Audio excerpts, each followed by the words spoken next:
Hi, last time I showed you how to make a dual subwoofer speaker box enclosure. This time I'll show you how to easily make such a 2-speaker subbox to single speaker driver enclosure. This method can be useful if you have found a dual subwoofer box without speakers and don't want to buy 2 speakers, or if one speaker is damaged and you want to use this subbox with one speaker in the future. Start by ripping the base reflex port out of the dual subwoofer box and gluing and screwing a new wood plate to the surface where the 2 speaker holes are located. The plate might be slightly smaller than mine, or you can make it the same size as the whole box. In this case, I will use 1Hz ES300 12-inch speaker instead of 2 old kicker subwoofers. Then, in your subwoofer manual, find the recommended base reflex port frequency. For my Hertz, it is between 30 and 34 Hz.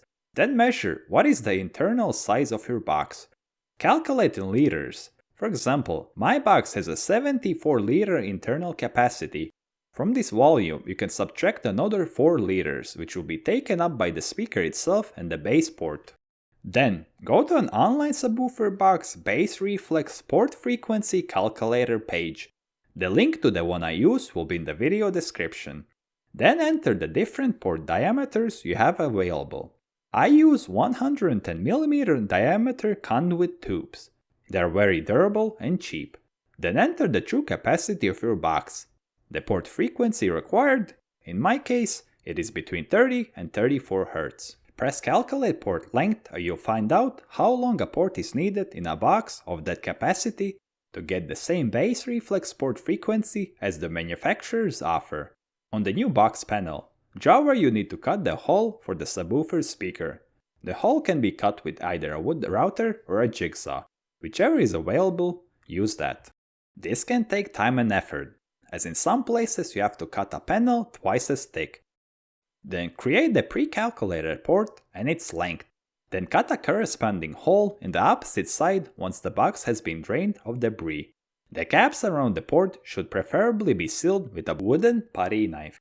The same putty knife can also be used to seal the screw holes made by screwing the wooden panel to the front. Then sand off all the dry spackle, so that it is smooth and sleek, just like from the factory. And the screw points are also sanded. Wipe all the surfaces you are going to paint with a damp cloth, so that there is no dust or debris that will impair the quality of the paintwork. When the surface is dry, you can paint.